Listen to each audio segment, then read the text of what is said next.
Petrol diesel, इसके बिना तो जिंदगी रुक सी जाती है।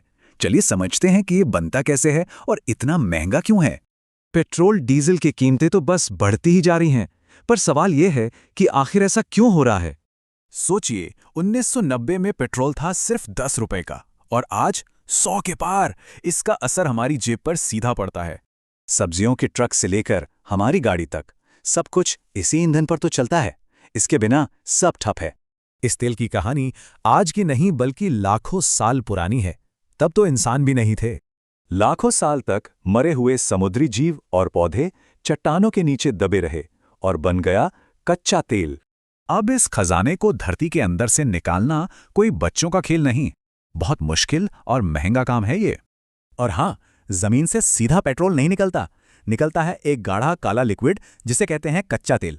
तेल कहाँ है ये पता लगाने में ही सालों लग जाते हैं और अरबों रुपए खर्च होते हैं। मशीनें तो देखिए। तो सवाल ये है कि ये काला तेल पेट्रोल डीजल में कैसे बदलता है। इसका जवाब है रिफाइनरी में। यहाँ एक प्रोसेस होता है, आसवन यानी डिस्टिलेशन। इसमें तेल को उबालकर अलग अलग चीजें निकाली जाती हैं। इसे ऐसे समझिए जैसे नमक वाले पानी को उबालने पर सिर्फ पानी भाप बनता है, नमक नीचे रह जाता है। बस यही तरीका कच्चे तेल के साथ अपनाया जाता है, लेकिन बहुत ही बड़े इंडस्ट्रियल लेवल पर। तेल को गर्म करते ही अलग अलग तापमान पर पेट्रोल, डीजल और केरोसिन जैसी चीजें अलग हो जाती हैं। तो अब आते हैं सबसे बड़े सवाल पर, आखिर इसकी कीमत तय कैसे होती है।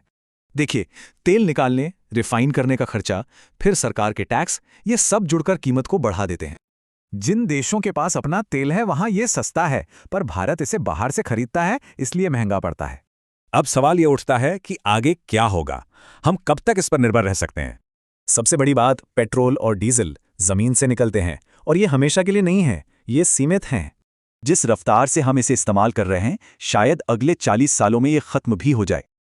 और सबसे जरूरी बात, एक बार जल गया तो जल गया, इसे रिसाइकिल भी नहीं कर सकते। इसी वजह से अब दुनिया नए रास्ते तलाश रही है। तो क्या इलेक्ट्रिक गाड़ियां ही हमारा भविष्य हैं?